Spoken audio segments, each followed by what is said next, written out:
अगला दूसरा है, आपको बताएंगे उत्पत्ति 29वें अध्याय 29वें वचन 29 दो भाग हैं, अलग अलग देखेंगे। यहां पढ़ते हैं, गुप्त बातें हमारे परमेश्वर यहोवा के वश में हैं। वास्तविक रूप में, शाब्दिक रूप में आप देखेंगे, ये है उन दिनों में कहा गया है जब इजरायली लोग मिस्र से छूट करके अपने वादे किया हुआ देश के लिए जा रहे थे।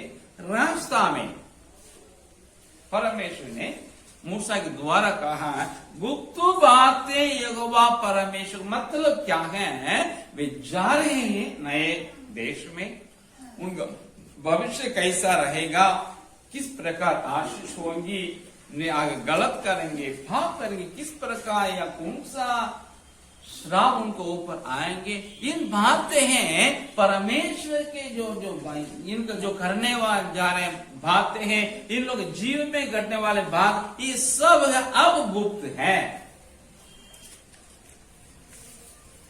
इसलिए उन बातों को खोजने की यत्न नहीं करना है। आप और हम हैं परमेश्वर के पास आगे, हमारे लिए भविष्य है, लेकिन हम भविष्य में क्या क्या होगा ये नहीं पता है। इतना है हमारे लिए, हमारे भविष्य अच्छा ही रहेगा, ये याद रखना है, उसी को खोजना नहीं। मेरा भविष्य कैसा रहेगा जाकर के हंसते रहे, पढ़ने वाला गए अविश्वास को जाकर दिखाना नहीं, वो परमेश्वर जानता नहीं, वहां जाकर दिखा देना हम कितने साल जिएंगे, कब शादी होगी, कौन सा हमारे लिए नौकरी मिलेगी, कब मिलेगी, नहीं दिखाना। लेकिन कृष्ण लोग यही करते हैं, क्या बोलते, हंसते रहेगा ना, हंसते रहेगा पढ़ाने वाले गैर मसीह पास जाता है। लेकिन बाइबल में परमेश्वर कहता है, फुसफुसाने वाले लोग पास क्यों मेरे लोग जाते हैं, मेरे पास आना कर, यशायाह नबी में लिखा हुआ है। तो गुप्त बातें आपके मेरे जीवन में होने वाले गुप्त यहोवा परमेश्वर के हैं। हम ना जाकर किसी ज्योतिष के पास जाएं, ना हस्तरेखा पढ़ने वाले व्यक्ति के पास जाएं, ना कुंडली लिखने वाले के पास जाएं, और समय दे करके, वक्त दे करके शादी का समय नहीं फिक्स करें। तो आप और हम नहीं है ऐसे। हम लोग 364 दिन, 65 दिन, कितना दिन है, 66 दिन है ना, सारे दिन हम लोग के लिए कैसा है, बराबर। जब जो चाहिए वो हम लोग करते रहेंगे, क्यों, हमारा परमेश्वर यहोवा हमारे साथ है, हमारे लिए सारे दिन को भला करके दे दिया है। जिस दिन हम यीशु मसीह में आ गए, प्रभु में आ गए, पाप क्षमा हो गया, हमारे तब से लेकर हमेशा हमेशा भला दिन ही है, एक दिन भी बुरा नहीं होगा। बुरा दिन को भी भला दिन में क्या करता है, हमारा परमेश्वर बदल देता है। अगर यहोवा परमेश्वर आपके संग है तो आपके विरोध में कौन हो सकता है, ये प्रश्न है। अगर आप बुरे होकर के अपने बच्चों को अच्छी वस्तु देना जानते हैं, तो अपन मांगने वालों को क्या तुम्हारा पिता अच्छी वस्तु नहीं देगा, ये प्रश्न है हमारा बाइबल में लिखा हुआ है। सो हम लोग हैं भविष्य को जानने के लिए, पढ़ाई के बारे में जानने के लिए, परिणाम के बारे में जानने के लिए, करियर के बारे में जानने के लिए कहीं जाने का दरकार नहीं है। हमारा परमेश्वर हमारा सब कुछ करेगा। गुप्त बातें हैं। कई बार क्या होता है, हमारे जीवन में बीमारी होती है ना, या कई समस्या में गिर जाते हैं, या हम लोग अपने प्यारे लोगों को क्या कर देते हैं, खो देते हैं। कम उम्र में माँ बाप को खो देते हैं, या पति पत्नी को खो देते हैं। इस प्रकार क्रिश्चियन के साथ भी होता है, विश्वासी के साथ भी होता है। लेकिन इसका प्रश्न अगर करेंगे जवाब मिलता नहीं है। लेकिन हम लोग विश्वास करके जाते हैं। बाइबल में क्या लिखा है? अगर अच्छे विश्वास को भी बीमार हो गया, ऐसा बीमार हो गया, घातक हो गया, हम लोग प्रश्न ना करें, जो कुछ मेरे लिए परमेश्वर करता है चाहिए। अय्यूब क्या कहता है? जब तक ये शरीर रहेगा तब तो उसके लिए क्या रहेगा? दुख रहेगा। लेकिन आत्मा में दुख नहीं आएगा, शरीर में दुख होगा, इसका प्रभाव पूरा आत्मा प्राण में पड़ेगा। लेकिन जब तब तक उसके बाद दुख नहीं होगा। बाइबल क्या लिखा है? जो मरने वाले लोगों बारे में क्या लिखा है? जो मर गए इस सारे दुख से क्या कर लिए? छूट गए, वो विश्राम में चले गए।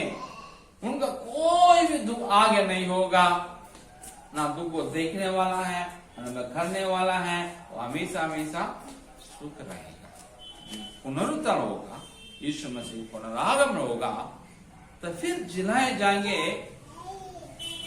दुख बिना जिंदगी, शाश्वत जीवन बिताएंगे।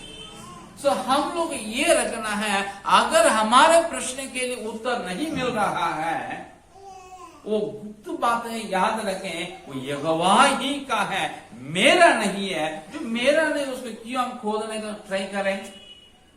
यहोवा का है, यहोवा के पास रखें।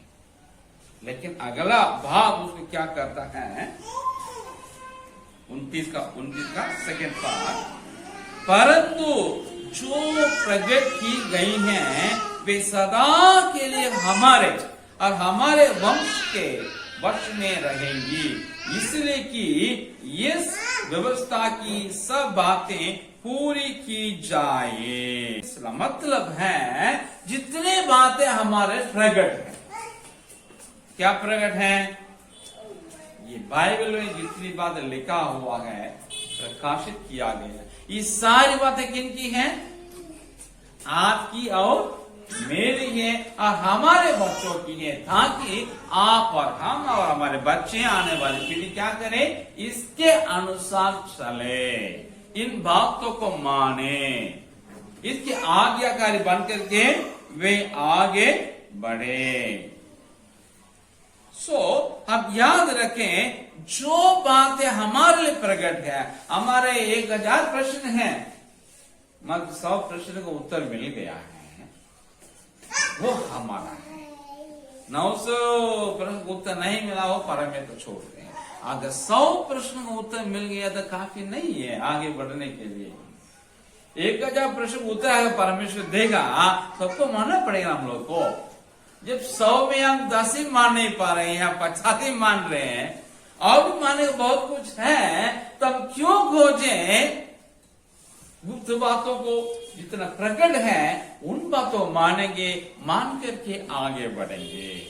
इसको मानने में भी कितने हैं? कोई 100% मानता ही नहीं, मान नहीं पा रहा है। इसलिए बाइबल में क्या लिखा है?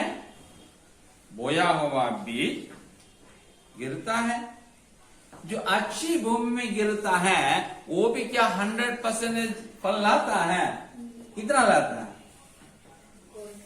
कोई 60 है ना, कोई 30, कोई 100 गुना। जो 100 गुना सब नहीं, कुछ 60 गुना में आया है, 40 नीचे है, लेकिन उसको भी परमेश्वर क्या करता है?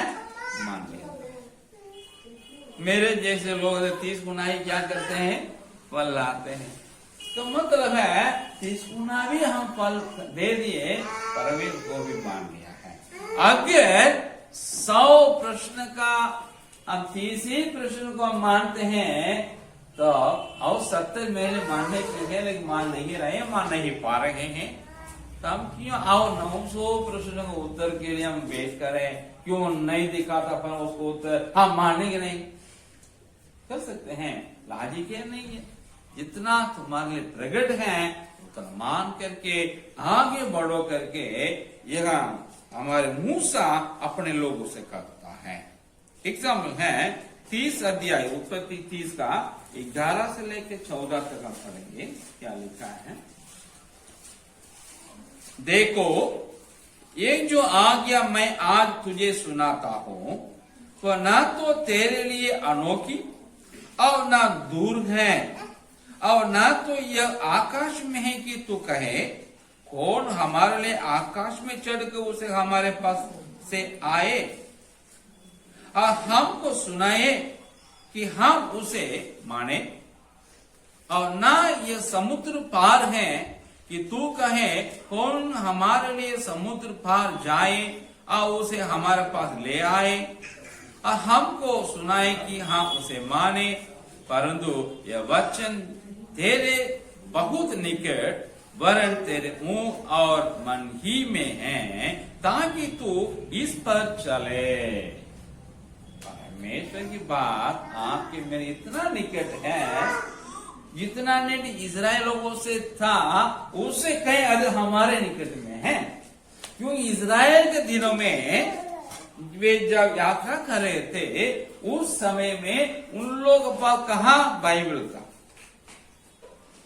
मूसा लिख रहा है 40 साल से, सो वो लिखा हुआ काफी उसी के पास है, वो इनको सुनाते हैं, एक सुनकर दूसरे को बतलाते, वो सुनकर तीसरे सो उनके पास ऐसा ही था, बाइबल लिखा, ये भी उनके लिए निकट था, मतलब वे सुन पा रहे हैं इसलिए निकट हैं। लेकिन आप और हम हैं अपने मातृभाषा में एक हाथ में उठाने लायक छोटी सी किताब के रूप में परमेश्वर के वचन सा इसमें लिखा है, इतना निकट आपके मेरे नजदीक में है, हाथ में है। तो आपको मुझको क्या करना, इसको मानना है कि नहीं मानना? अवश्य मानना है। इसलिए इन सारी बातें प्रकट हैं। एग्जाम्पल है, लिखा है, आगे पढ़िएगा याकूब की पत्री 4 अध्याय का 17 वचन पढ़िए।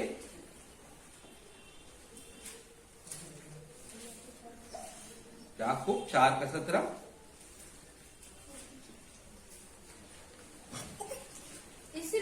इसलिए जो कोई भलाई करना जानता है, जो कोई भलाई करना जानता है और नहीं करता उसके लिए यह पाप है। उसके लिए पाप मतलब है भलाई बुराई क्या है, ये एक प्रकाश है। सबको भलाई बुराई का ज्ञान नहीं होता है। आपको पता है निन्वे के लोग जो थे भलाई बुराई का भेद जानते थे? आप ये ना सुनिए, निन्वे के लोग भलाई बुराई का भेद जानते थे? नहीं थे। परमेश्वर कहता है इनके लिए मैं क्या करा, तरस खाता हूं, ये नाश होने से इनको बचाना है। मतलब है जो परमेश्वर यहोवा को जानते नहीं वे भलाई बुराई का भेद ठीक से जानते नहीं, थोड़ा बहुत जानते हैं लेकिन ठीक से नहीं जानते हैं। अगर क्रिश्चियन के पास भी जानकारी की कमी है तो, अभाव है तो गैर क्रिश्चियन का हाल क्या हाल होगा। लेकिन यह बाइबल में लिखा भलाई बुराई क्या है, बाइबल लिखा हुआ है और उसको करने के लिए भी इसमें आज्ञा है। तो जिनके पास बाइबल है वे समझते हैं, बाइबल नहीं है चर्च जाते हैं सुनते हैं वे भी समझते हैं। इसका मतलब है अभी समझ में आया है, मतलब प्रकाश मिल गया। ये गुप्त बात नहीं है, पहले मालूम नहीं था, गुप्त था, अभी मालूम हो गया, सब प्रकट हो गया है। क्यों प्रकट हुआ है? उसे आपको मुझको करना है। मतलब जितनी बातें हमारे लिए प्रकट होती हैं, गुप्त होकर के अभी प्रकट हो गई हैं, उसके साथ ही साथ हमारी जिम्मेवारियां भी आती है। पहले भलाई का ज्ञान नहीं था, हम भलाई करने से छूट, नहीं करने से भी कोई प्रॉब्लम जा रहा है। अब भलाई करने के लिए भलाई के बारे में जानकारी मिल गई, ये भी जानकारी मुझे करना है। जिसका पास ताकत है भलाई करने के लिए उसे करना है, जिसको करने के लिए मौका मिलता है उनको भलाई करना है। लेकिन ये लोग करते नहीं, इसको मतलब जिम्मेवारी से क्या करते हैं, बांटते हैं, बचने का ट्राई करते हैं। तो जिम्मेवारी निभा नहीं पाते हैं। बाइबल बताती है जितना आपके लिए मेरे लिए बातें गुप्त होकर के अभी प्रकट हो गई हैं, हमारे जिम्मेवारियां भी मिल जाती हैं, तो जिम्मेवारी आप उनको क्या नहीं कर सकेंगे, बच नहीं सकते हैं। इसलिए ज्यादा प्रश्न परमेश्वर से पूछना नहीं, सबको वो उत्तर देते जाएंगे, आपकी मेरी जिम्मेवारी बढ़ते जाएंगे, कहाँ हम लोग निभाएंगे। जितनी रोशनी मिली है उस रोशनी में हम लोग चलते रहेंगे, ठीक है? ज्यादा रोशनी की जरूरत नहीं है, स्वर्ग जाने की जो रोशनी चाहिए उतना रोशनी हमारे लिए बहुत हो गया है। मतलब है गुप्त बातें यहोवा की हैं, उस पर हाथ ना लगाएं। जो बातें हमारे लिए प्रकट हैं वो इसलिए प्रकट हैं, हम उसको माने और अपने बच्चों को, अगली पीढ़ी को सिखाएं।